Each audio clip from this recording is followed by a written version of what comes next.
porque las dos tesis anteriores, que han sido dejadas por el momento de lado, ya habíamos anticipado su contenido en otras conversaciones que hemos tenido con ustedes. Una de ellas es la que destaca la distinción que hay que hacer cuando se hace un examen del ente físico entre la noción de sustancia formal, que es una noción fundamentalmente espiritual, racional, y la idea de que todo cuerpo ofrece también a la consideración del físico, especialmente, un aspecto accidental de su realidad, que es la cantidad, que permite tomar con respecto a ese cuerpo medidas. Digámoslo de una manera más ilustrativa. En realidad todo cuerpo tiene dimensiones y estas dimensiones son mensurables. La posibilidad de establecer medidas en torno a la realidad corporal da nacimiento a una ciencia física, matemática, que tiene como fundamento, como objetivo, el cuerpo físico en tanto mensurable, en tanto está, diríamos así, determinado por el accidente cantidad. Cuando uno pregunta a los escolásticos qué quiere decir o qué es la cantidad, nos dicen una cosa que es interesante rescatar en esta oportunidad. La cantidad está formada por la constitución difluente de las partes de un cuerpo. ¿Qué quiere decir difluente? Quiere decir que las partes de un cuerpo se encuentran una al lado de la otra sin integrarse. Si todas las partes se subsumieran en una sola parte, no habría dimensiones.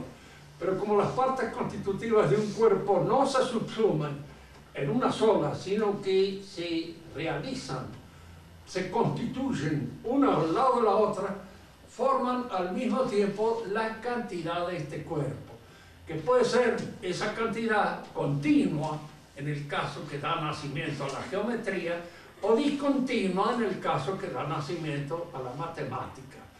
Hay pues un estudio de los entes físicos que se llama física matemática, que está fundado precisamente en este accidente, en esta condición propia de los cuerpos.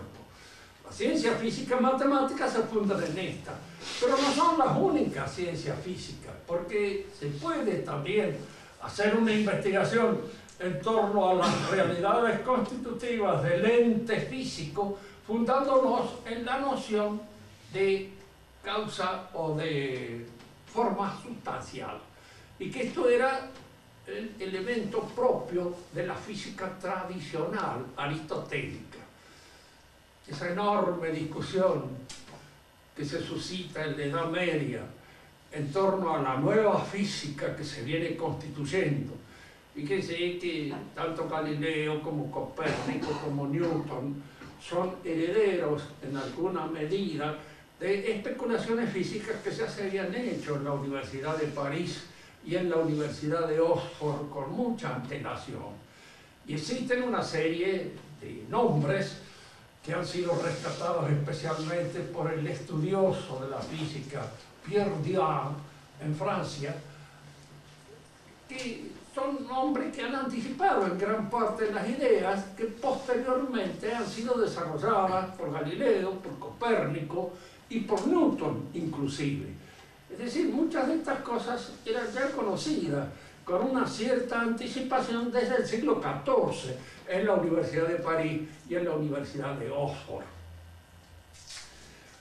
La ciencia físico-matemática tiene, pues, como objeto propio de ella, el ente físico en tanto es mensurable, en tanto está afectado por la cantidad. Y la ciencia física aristotélica tiene por núcleo central de su inteligibilidad a la diríamos, forma sustancial del ente físico. Son dos ciencias que tienen sus objetivos propios, que pueden desarrollarse paralelamente sin encontrarse jamás, y sin que haya entre ninguna de las dos absolutamente ninguna posibilidad de contradicción. La ciencia física matemática tiene pleno derecho a su desarrollo como la otra. El que muchos cultores de la ciencia física matemática hayan creído que con esa física quedaba completamente oscurecida o obsoleta la vieja física aristotélica es cosa de ellos. Errores que generalmente los científicos padecen porque se enamoran de su propia ciencia y les parece que las otras ciencias que no obedecen exactamente al mismo clima epistemológico no son ciencias. Vamos ahora a iniciarnos en lo que constituye la biología de Aristóteles. Dice, corpora dividitur bifalia. Los cuerpos se dividen en dos tipos. Unos, pues, son vivos, otros carecen de vida.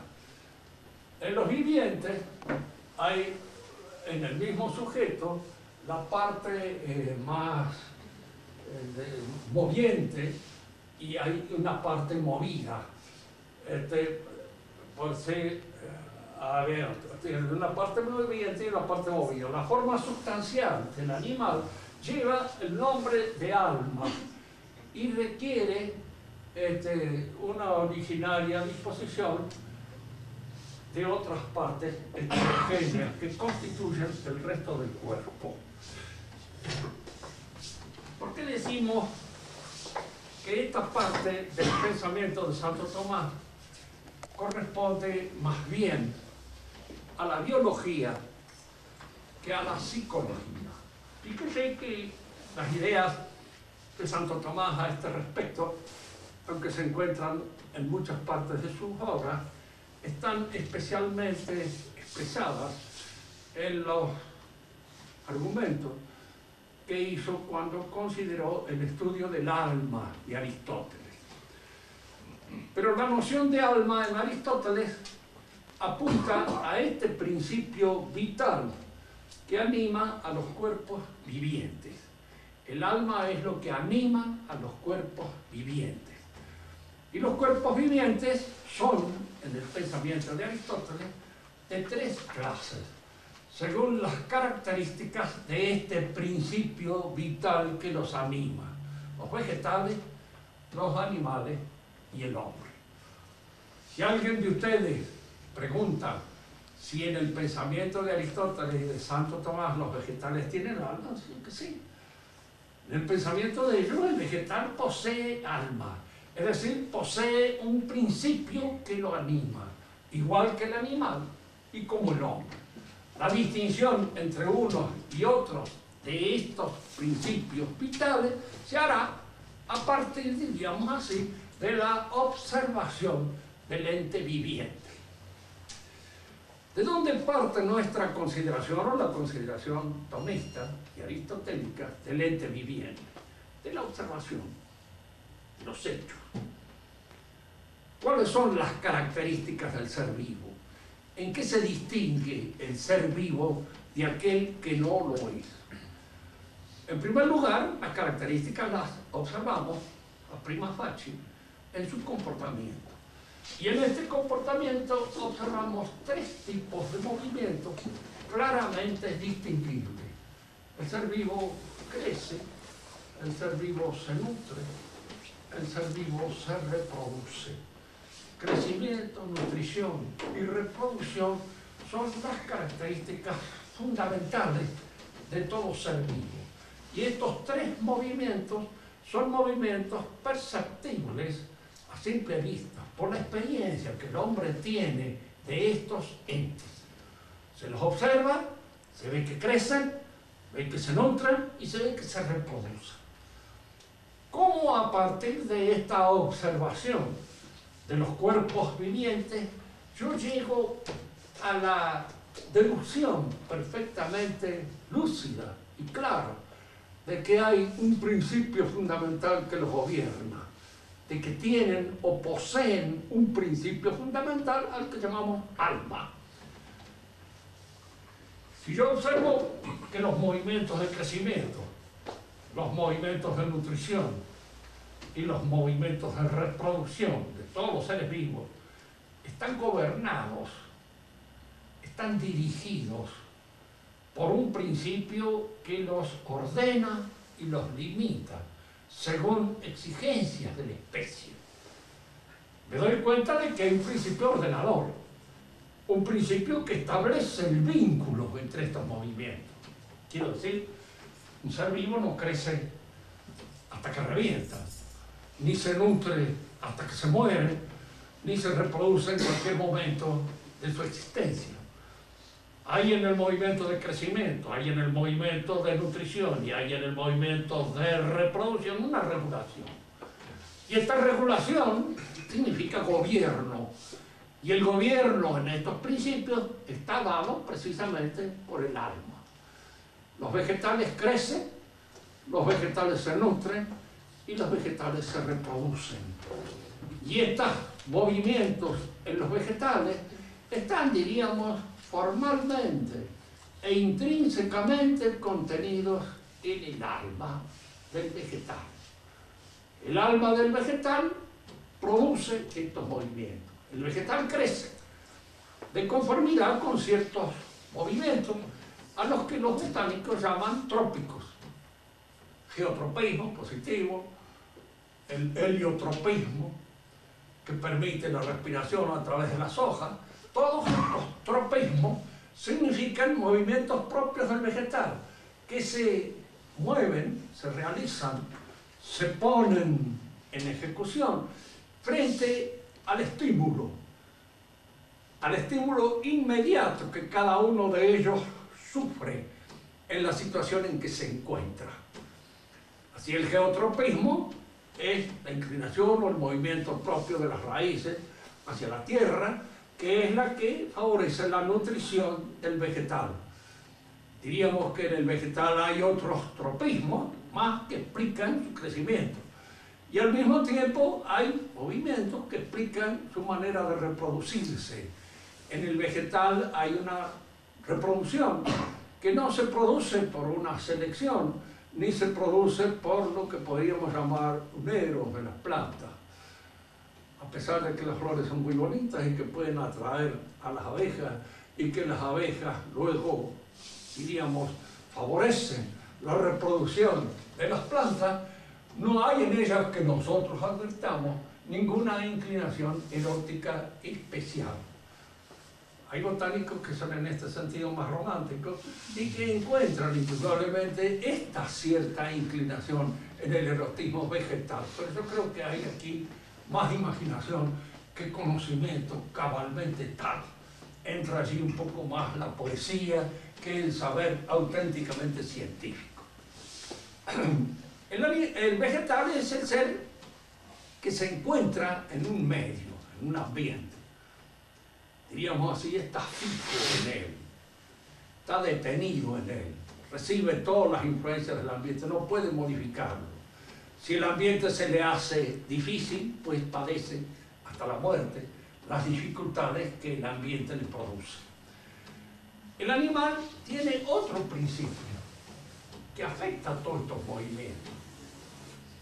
Diríamos que estos movimientos del vegetal se encuentran en el animal, pero intrínsecamente perfeccionados, cada uno de ellos, por la presencia de un nuevo principio activo, que es el conocimiento sensible. ¿En qué distinguimos nosotros el conocimiento sensible del animal?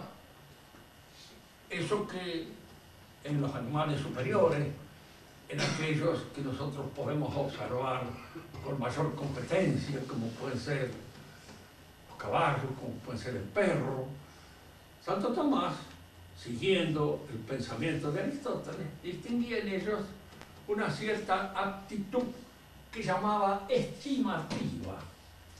La estimativa propia del animal es la capacidad que tiene el animal en la situación concreta en que se encuentra de percibir en esa situación algo que lo favorece o algo que no lo favorece. Diríamos, el perro se da cuenta cuando el dueño está enojado. Incluso aún cuando antes de que lo grite y de que nada advierte la situación difícil. Tanto que muchas veces ellos entran, olfatean de que aquí es mejor no estar y se mandan a cambiar inmediatamente para evitar la bronca que probablemente estalle dentro de un ratito, de lo cual él sea la víctima inmediata. Esta capacidad estimativa se da en el animal y es una apreciación de la situación directamente vinculada con lo que podríamos llamar los sentidos. Fíjense que hay hombres en los cuales esta aptitud está especialmente muy desarrollada y la tienen desarrollada de una manera, diríamos, casi patológica. Advierten con mucha rapidez lo que es favorable, lo que le es desfavorable, en una situación intuitiva e inmediata, lo aprecian. Nosotros tenemos en nuestro lenguaje cotidiano algunas palabras que indican esto. Estoy oliendo mal la cántara, te dicen, es decir, siento que hay una atmósfera que no es muy agradable. Mejor es que nos retiremos, mejor que nos vayamos, o mejor, como decía un paisano, en un boliche donde había cierto ambiente o cierto clima peligroso, más vale irse. Decía que más vale irse porque estaba la situación un poco difícil. En el animal, diríamos, aparece este conocimiento. El conocimiento sensible es el conocimiento de lo concreto, lo inmediato. El animal conoce a su dueño, no solamente conoce al dueño, sino que conoce a casi todos los amigos del dueño y a casi todos los que de alguna manera tienen una relación inmediata, especialmente los perros, que son los más cercanos a nosotros. Por eso decir, no sé si el mono es más inteligente que el perro, yo creo que no. Y que por eso podemos descender de los perros. Yo preferiría haber pasado a un perro y no a un mono. Me gustan más.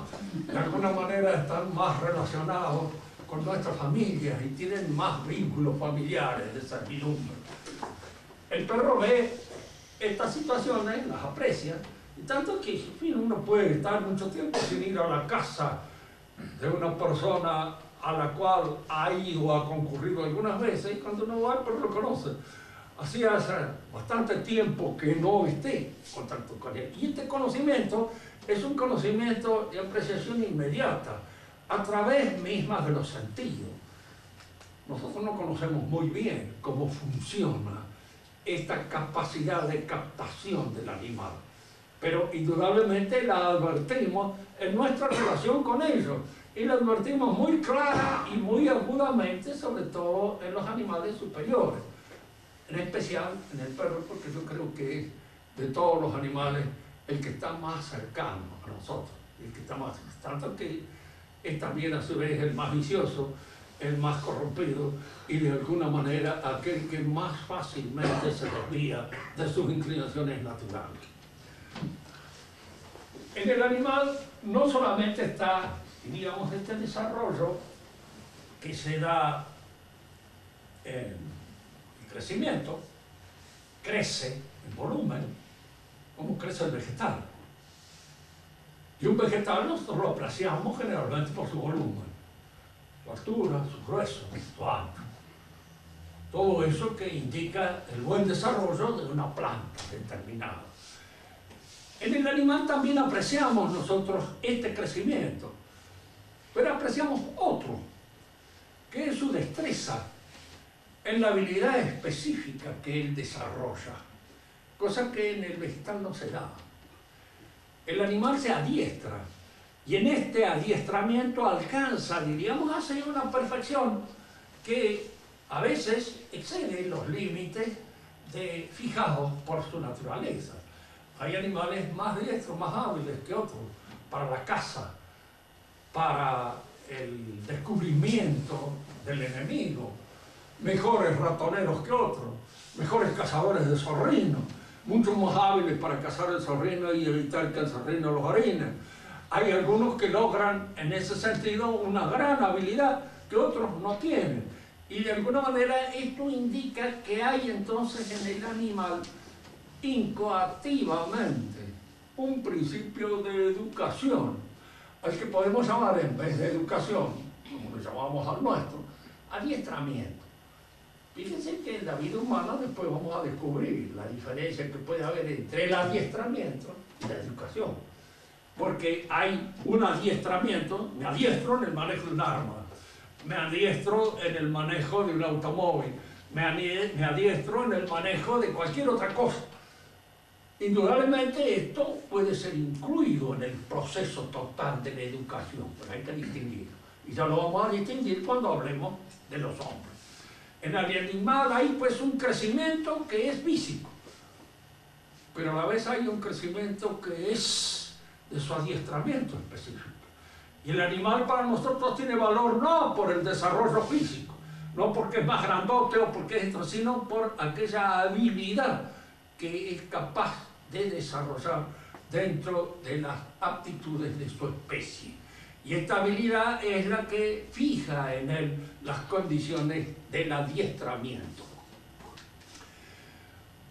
Nutrir, hay una diferencia entre la nutrición del vegetal, que depende del medio, totalmente, inertemente, y la del animal, que depende en parte del medio, pero en parte de su capacidad para rebuscársela en el medio en el cual se desarrolla y en el cual se cría.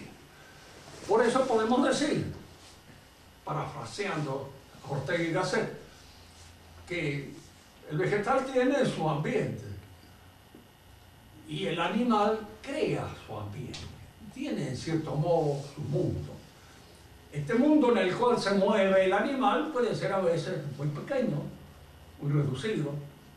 No sé cuál puede ser el mundo del ratón, pero indudablemente no va mucho más allá de los alrededores de la cueva y de aquellas cosas que van incitando su olfato y atrayéndolo para buscar la alimentación, que él la busca por un conocimiento sensible, por un conocimiento que tiene de las posibilidades reales que le ofrece el ambiente en el cual se mueve.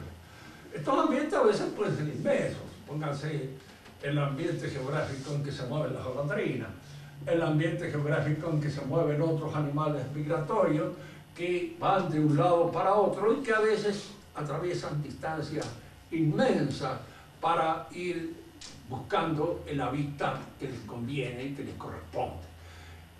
El animal tiene pues este mundo propio del animal. Al mismo tiempo en la reproducción el animal elige. Esta elección se hace, diríamos así, naturalmente. Hay animales, especies monógamas, y que lo son de una manera, podríamos decir así, casi, diríamos, enternecedora, porque dependen tan absolutamente de la compañera que cuando uno fallece, el otro poco tarda en seguirlo también al otro mundo. Hay en los animales esto, en otros animales no, pero en general hay ciertas preferencias. Yo tengo una experiencia sufrida en el campo, por ejemplo, entre los padrillos yeguarizos, criados en manada, tienen un grupo de yeguas para ellos y no admiten ninguna más, nada más que ese grupo de yeguas. Tanto que cuando crecen mucho, en el ámbito, diríamos así, de la yeguada, expulsan las nuevas, las echan. Digo esto saliendo un poco al encuentro de esa idea que tiene Freud, cuando él habla de que el hombre, que al principio vivía también en manada, y entonces el hombre viejo acaparaba a todas las mujeres para él. Y entonces va creando un ámbito de resentimiento en todos aquellos que van quedando un poco fuera de estas selecciones. Cosa que no sucede con los animales. No sé de dónde habrá sacado él esta noción o esta idea, pero entre los animales no pasa eso. Sí, entre los animales criados de una manera contraria al ámbito en el cual deben desarrollarse, es decir, criados por el hombre. Si el hombre sustrae el padrillo a la manada y lo cría solo, ¿no? Entonces ese ya no es, diríamos así, no elige un grupo selecto determinado, sino que cualquiera. En ese sentido se parece mucho a los hombres también, que no tienen una fijeza muy grande en la selección y entonces tienen un amplio panorama de su selección, pero esto se produce como consecuencia de una alteración provocada en los instintos por el desarrollo en prisión, por el desarrollo diferente del hábitat natural en que podía desarrollarse. El animal entonces no come igual que el vegetal y no se reproduce igual que el vegetal.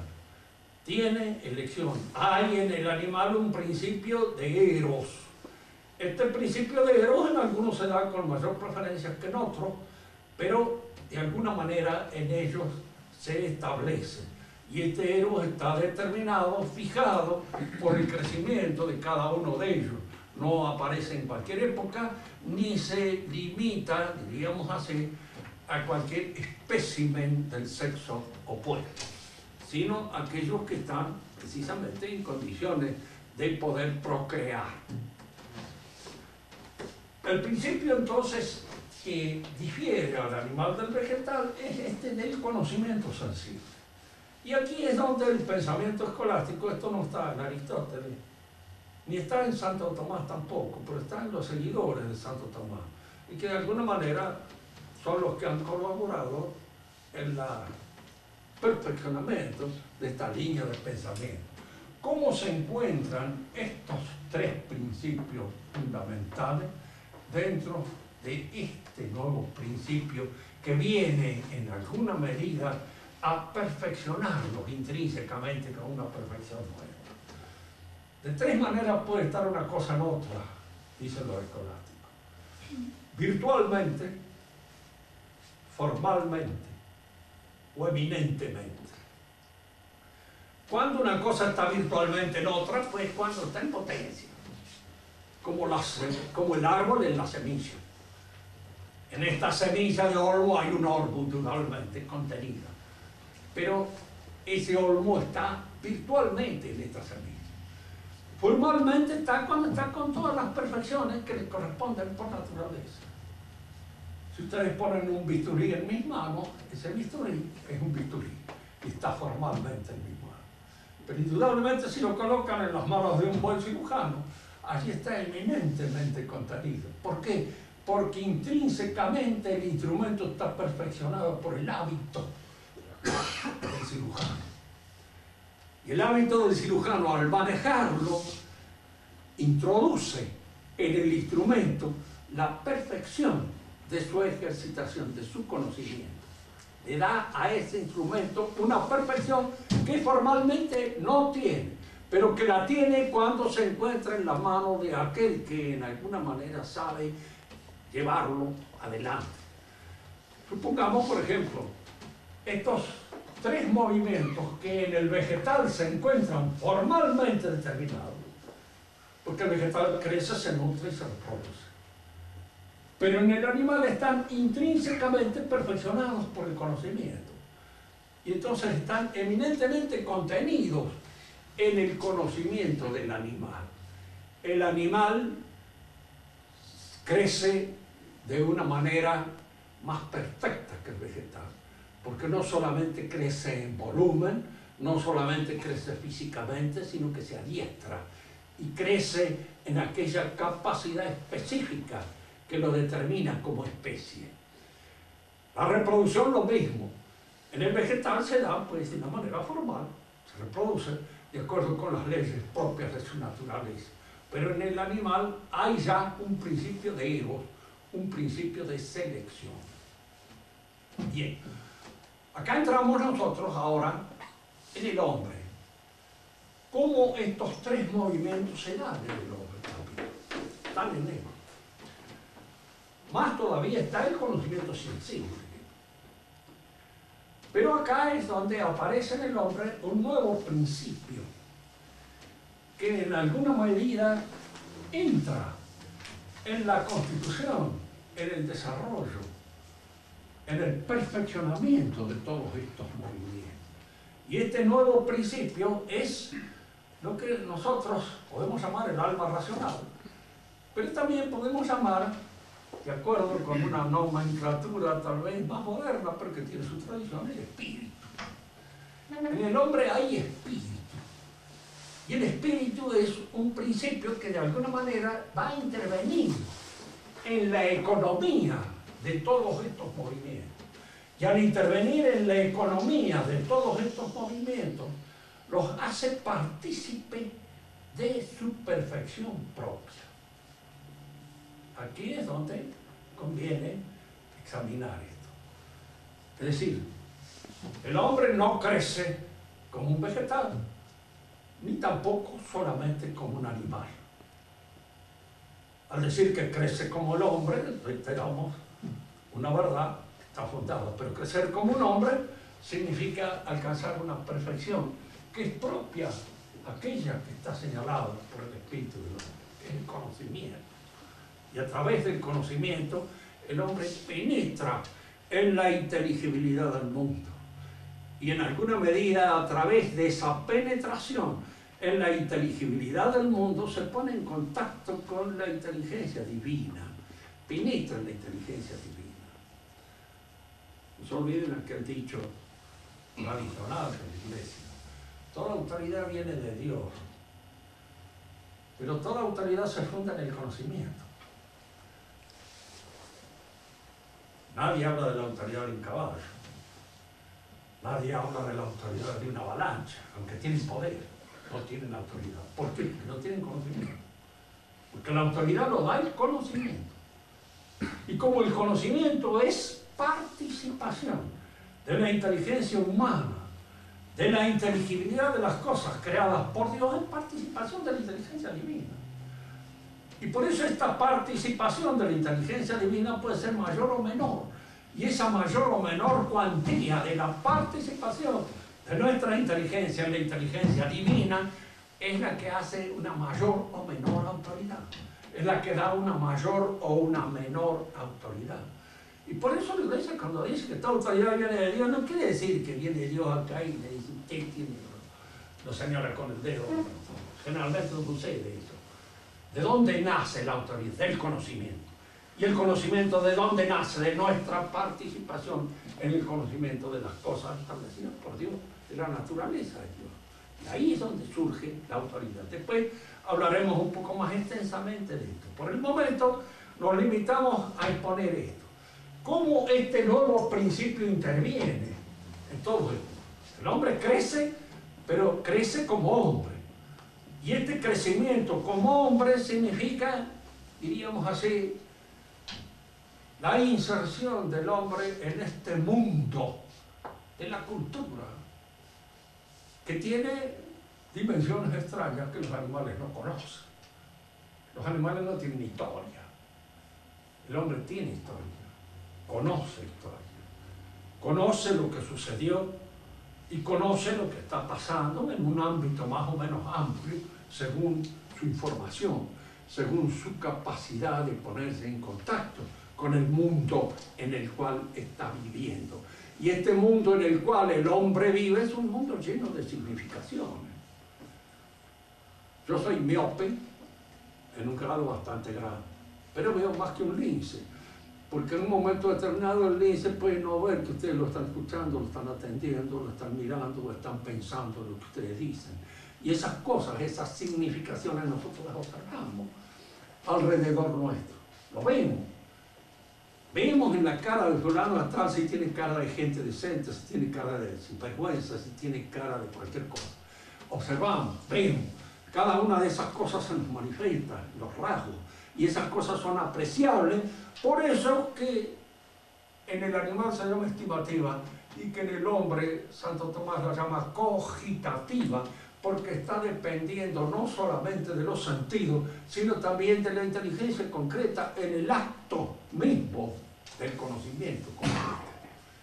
Porque la inteligencia se asoma, es decir, nosotros no vemos solo con los ojos, vemos con nuestra inteligencia. Los ojos son de alguna manera ventanas abiertas a la realidad, pero ventanas en las cuales se asoma la inteligencia. Y fíjense que no solamente la inteligencia nuestra se asoma todo lo que somos, nuestra cultura, nuestros conocimientos, nuestro perfeccionamiento, todas aquellas cosas que hemos alcanzado a hacer, a realizar, están de alguna manera puestas en el acto de comprensión, de observación que en este momento nos constituye. El hombre entonces crece de manera distinta y se nutre de manera distinta al animal. No suele ser un halago decir que un hombre come como un animal. Suele ser precisamente una falta de halago. ¿Por qué? ¿Qué quiere decir esto de que el hombre come de manera distinta que el animal? Porque el hombre en el acto generalmente fisiológico, y en todos los actos fisiológicos, él trata de poner ciertos recaudos de tipo espiritual. Trata de adornarlos o bien mediante el arte o bien mediante la religión. Es curioso advertir esto. El acto de comer siempre ha sido en todas las sociedades humanas un acto religioso. Menos en las sociedades nuestras, que son las sociedades laicizadas, de alguna manera, por este proceso revolucionario que hemos padecido. Pero son las únicas sociedades. Siempre para el hombre antiguo, comer era un acto religioso. Comer del mismo pan era ya casi una cierta hermandad, una participación de algo que constituye el alimento de cada uno. Ahora fíjense, el alimento siempre fue considerado por el hombre antiguo, por las más viejas razas, como un sacrificio. Porque es algo que evidentemente se inmola, ¿verdad? Pongamos la lechuga que pasa a ser de alguna manera alimento nuestro. Acá como lechuga termina, se inmola y se espiritualiza al convertirse en alguna medida en hombre. El sacrificio antiguo es este sacrificio que va de lo bajo a lo alto, que surge de la naturaleza, que surge de lo que está, diríamos así, en una línea ontológica inferior a nosotros y sube hacia nosotros, para espiritualizarse en nosotros. La idea del sacrificio antiguo es esa. Si ustedes quieren pensar en el sacrificio de la mesa, pueden pensar que acá el alimento ahora no es el que va de lo bajo a lo alto, sino el que viene de lo alto y nos levanta hasta él. Es el nuevo sacrificio. Este es el cuerpo y la sangre del nuevo sacrificio del eterno testamento, de la eterna alianza del hombre con Dios. Les explicaba esto para indicarles cómo, diríamos, este acto simple de manducación en el que el hombre, diríamos así, se alimenta, tiene en el hombre una repercusión espiritual. O es por ornato, uno juzga a veces de la buena educación de una niña en la forma en cómo maneja los cubiertos. Nos atenemos pura y exclusivamente al aspecto estético. Pero la pregunta es esta, ¿por qué? ¿De dónde nace eso? ¿Por qué se le impone al hombre esa necesidad de adornar un acto que es fisiológico precisamente? Para que no se manifieste lo fisiológico en toda la crudeza animal. El hombre lo hace intervenir en una relación más alta, le da un contenido más elevado, con el objeto precisamente de sacarlo de ese nivel en el cual el acto bruto se realiza. El hombre come de otra manera. Ya vamos a hablar más adelante, cuando hablemos del cristiano, cómo aparece un nuevo principio espiritual que hace que todas estas cosas entren en una participación más íntima con un orden sobrenatural. Pero no nos adelantemos. Mantengámonos por el momento en este orden humano. El hombre entonces no come como los animales. En la alimentación hay una exigencia de orden espiritual que nace de su naturaleza espiritual. Y podríamos decir que esta exigencia de orden espiritual es la que explica el vestido. Se ha tratado muchas veces de explicar que el vestido viene porque el frío, porque hay lugares donde uno se sacaría hasta el cuero, el calor que hace. Y sin embargo se anda vestido, se tatúa o de alguna manera, diríamos, hay un ornato que trata de presentar la naturaleza del hombre en los aspectos más espirituales. El hombre desnuda la cara y desnuda las manos, porque son los dos trasuntos de su espíritu, el rostro, y de su actividad, las manos. Son los dos que aparecen, diríamos, ante los demás. Y son las cosas que uno ofrece a la consideración de los otros. Y no ofrece aquello que pertenece a su intimidad. La desnudez no es natural en el hombre. Los nudistas consideran que es natural, pero tienen una idea de la naturaleza un poco reducida. ¿En qué vive la naturaleza? La ven pura y exclusivamente en las manifestaciones animales. Así es un hambre muy natural. Dan las gracias eructando, por ejemplo, cuando termina de comer o cosas así. Es decir, esta naturalidad que se le atribuye al hombre grosero no es naturalidad. Al contrario, el grosero es grosero.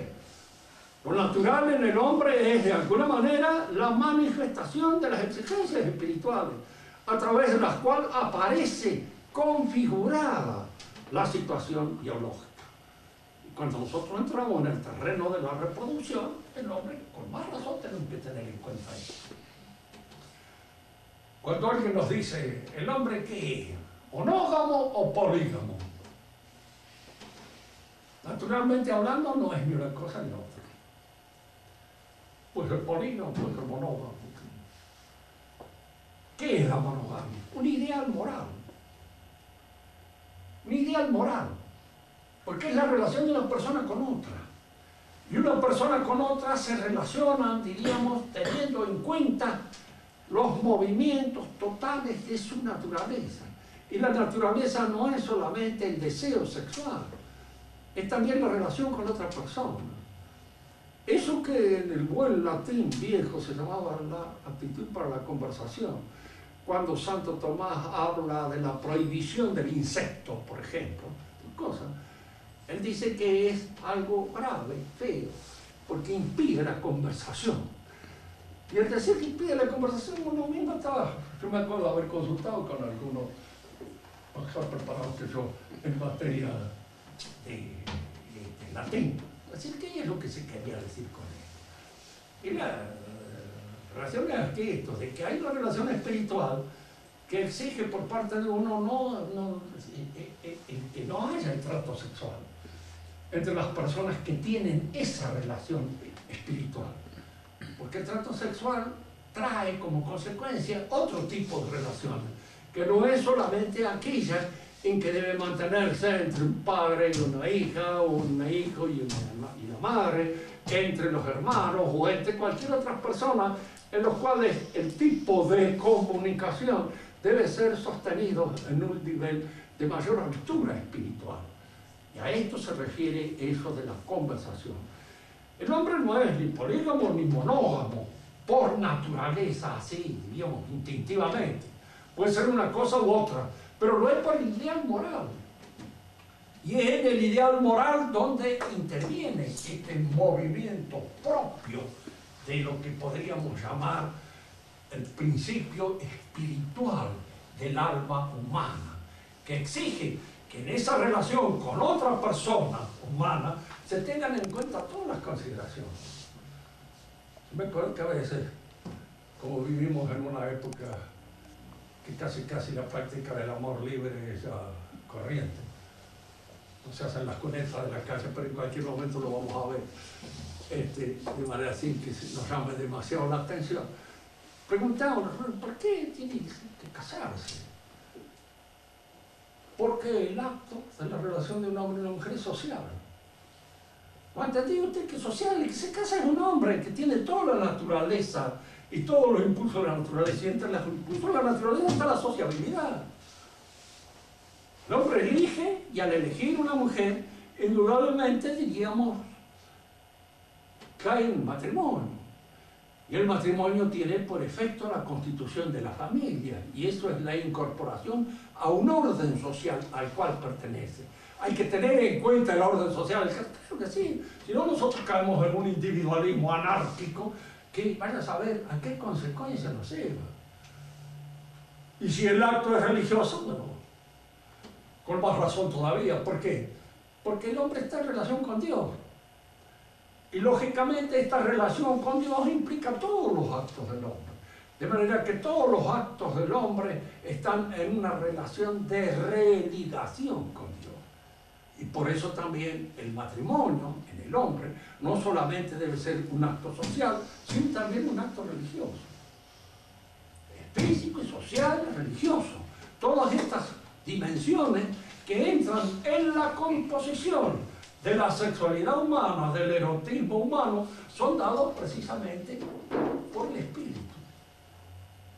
Pero aquí es donde nosotros nos encontramos con este hecho.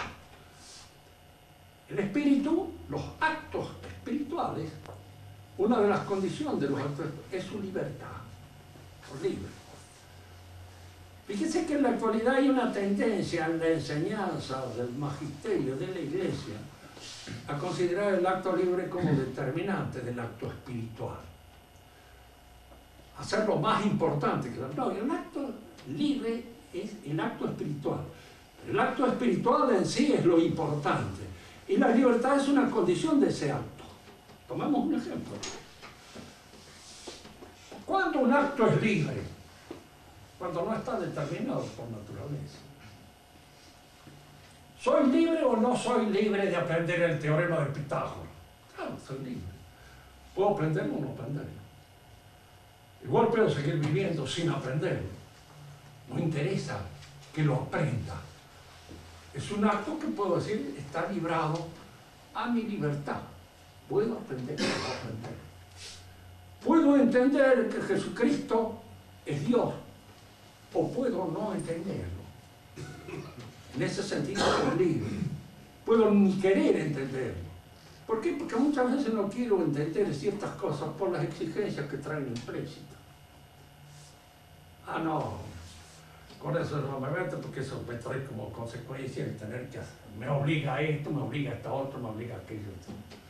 Y no quiero estar obligado a nada que me ate y me circunscriba en el ejercicio de esa libertad que considero omnívora. Un acto de justicia, dar a uno según su derecho, es un acto libre. Es decir, no estoy obligado a hacerlo. Puedo cometer una injusticia. Pero esta posibilidad de cometer la injusticia es en donde diríamos, se juega la libertad del hombre. Como el espíritu es libre, el espíritu al introducirse en todos estos movimientos de la realidad viviente, puede hacerlos perfeccionándolos y llevando a la perfección propia que el espíritu impone, o pervirtiéndolos y echándolos a perder, en función precisamente de la libertad con que el espíritu procede. Es decir, el hombre puede convertir la alimentación en una finalidad de su vida. El individuo que puede convertir la conquista de muchachas en una finalidad de su vida. Hay algunos que en ese sentido, diríamos, tienen una dedicación exclusiva. En alguna oportunidad había un amigo que le decía a otro, sí, dice, vos andás con tu hermana, está. Sí, dice, ¿por qué te gusta? Sí, me gusta, dice. Bueno, pero tenés cuidado porque forma parte de una colección. Dice, yo no la quiero largar, dice, por el momento. Era parte de una colección. Entonces, esta actividad, digamos, esta hipertrofia, es provocada por la espiritualidad. No es por el instinto puro. Es la imaginación la que actúa aquí y obra sobre el instinto. Y lo hipertrofia. Y lo convierte en una finalidad, lo convierte en un deporte, lo convierte en un negocio, lo convierte en cualquier otra cosa que no es lo propio de su naturaleza específica. Y esto como consecuencia precisamente de esa libertad de la que el espíritu goza. Así como puede comer y convertir la comida en una finalidad total de su vida, puede convertir el sexo en una finalidad total de su vida y puede convertir cualquier otra cosa, cualquier otra actividad, el negocio, la sobrevivencia, lo que fuera.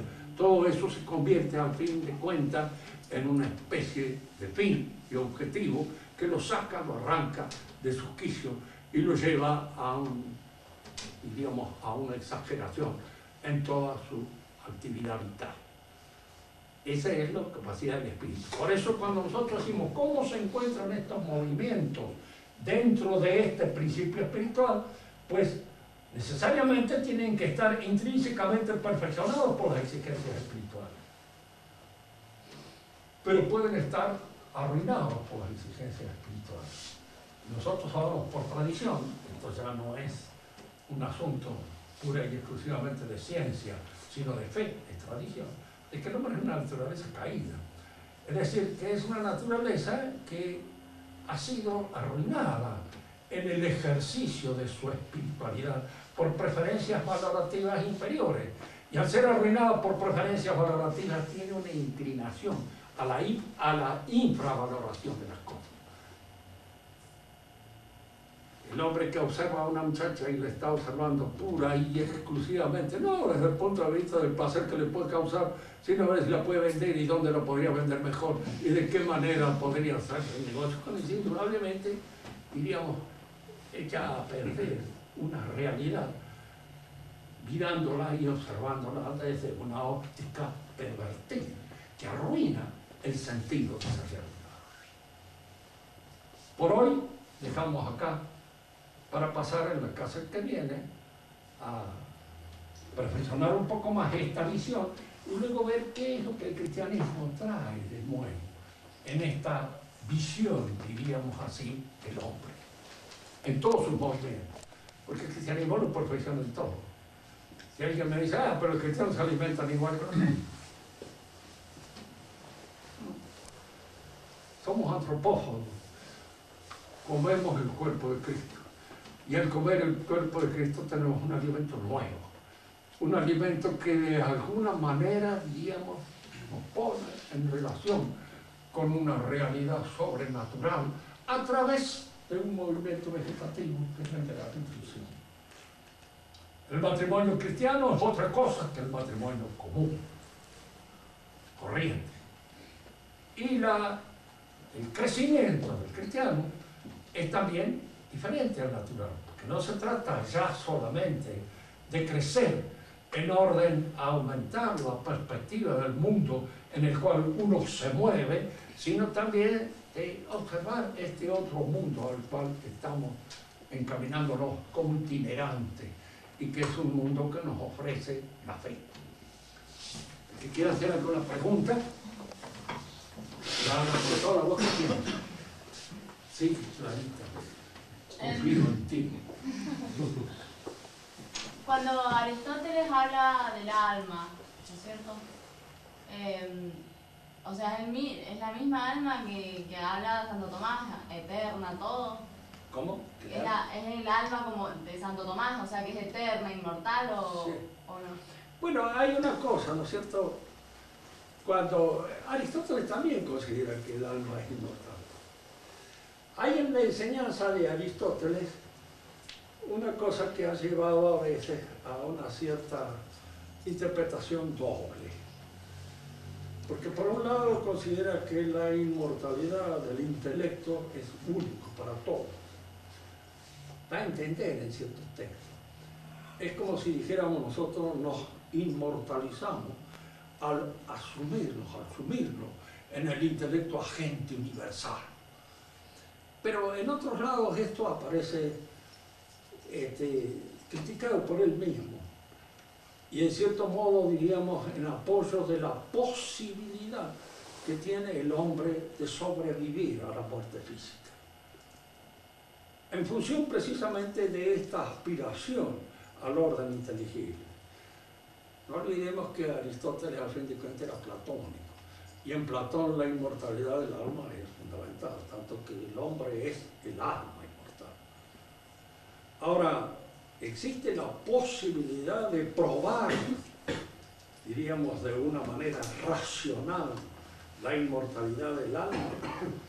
Yo creo que hay razón,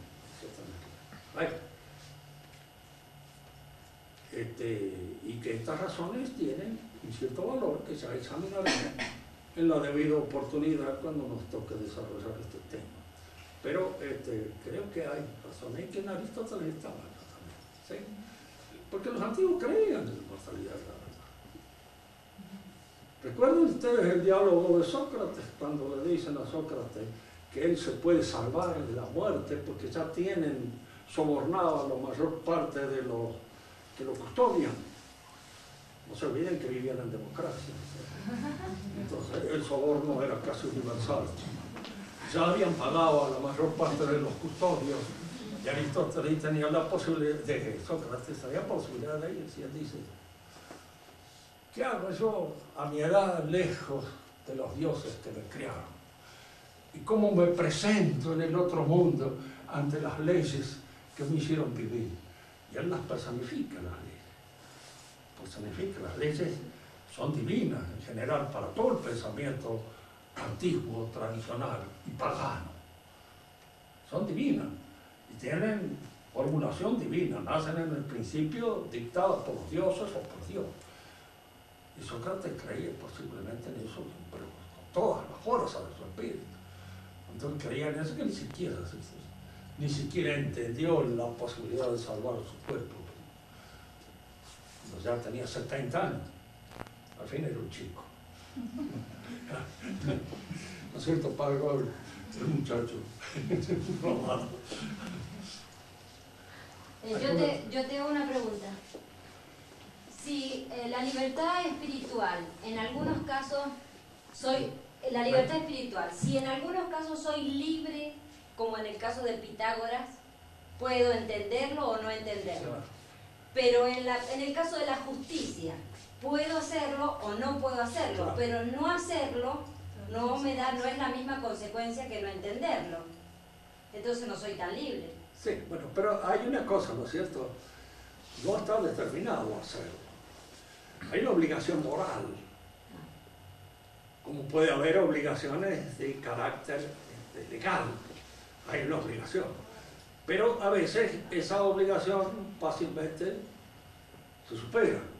No la tengo en cuenta, en los casos. Me fastidia la cara de fulano de tal y voy a tratar de reventarlo, ya que soy juez, hundiéndolo. Precisamente ahí es cuando se analiza la relación de las pasiones con el acto libre. Hay pasiones que favorecen el acto libre. Por ejemplo, ser justo con una chica bonita es casi agradable. Pero ser justo con una chica que entonces también ya el asunto no es tan agradable. Y entonces hay un elemento, ¿cuál de los dos actos tiene mayor valor moral? Se dice que aquel que es el que va en contra de la pasión contraria. Es decir, si yo precisamente soy justo con alguien que me es antipático, de alguna manera, pues es mi acto de justicia más válido que aquel que me permite ser justo con alguien en que casi me es agradable ser justo. En este caso hay que ver las relaciones que hay entre el elemento pasional y el acto libre. Ahora, cuando el elemento pasional puede a veces dificultar la libertad del acto, porque los cruce. Entonces, por eso la libertad a veces es una conquista del espíritu. Rousseau es el que dice que el hombre nace libre. ¿Qué van a ser libres? Un chiquilín que se casca encima y no va a ser libre de nada. Se hace libre con el tiempo y con mucho esfuerzo sobre sí mismo, pero no nace libre. Ese nacimiento libre es absurdo. Está bien que Rousseau no vio mucho nacer a los ricos, que según dicen los metió en una inclusa en cuanto nacieron. Pero después escribió tratados de pedagogía, cosas que suelen hacer a veces los hipócritas así con gran éxito por lo demás.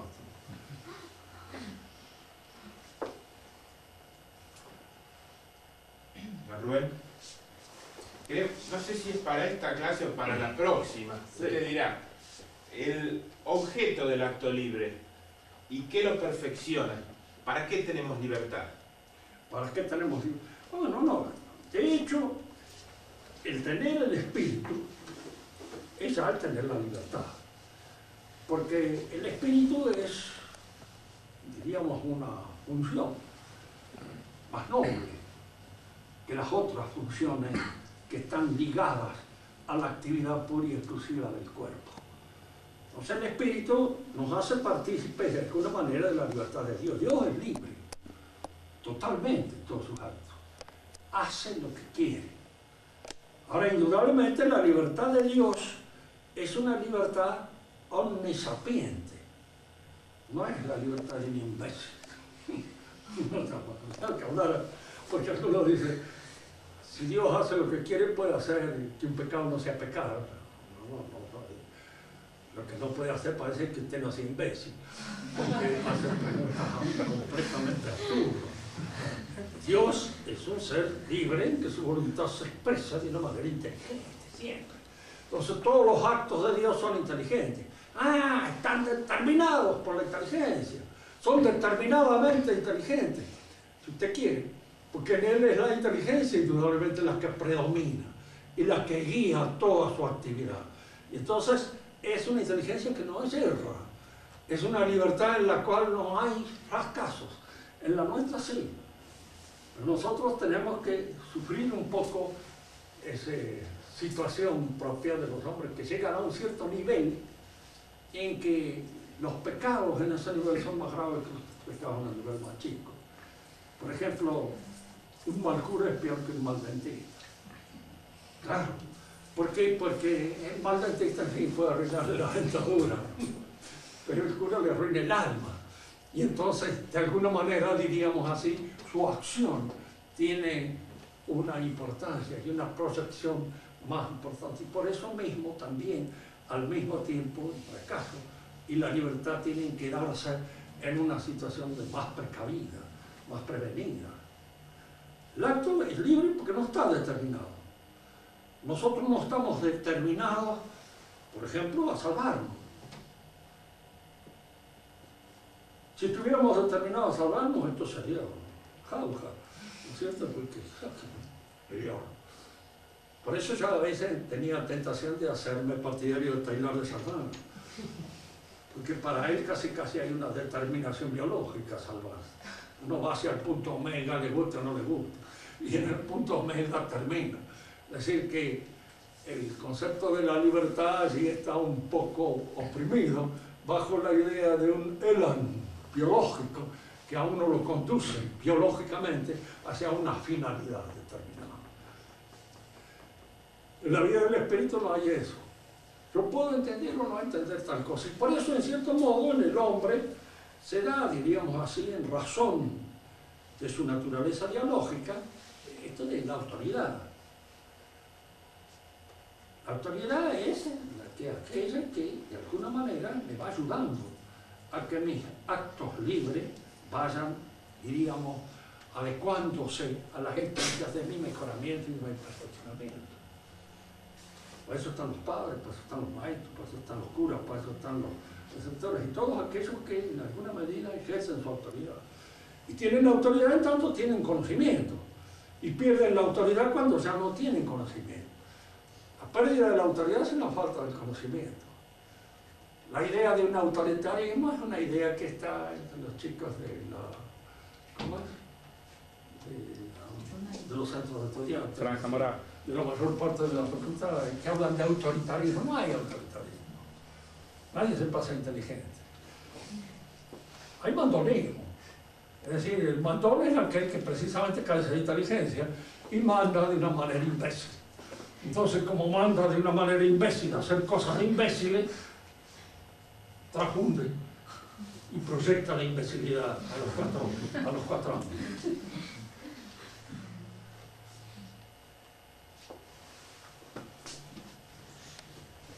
este es para tu marido. ¿Él sabe qué tiene que hacer?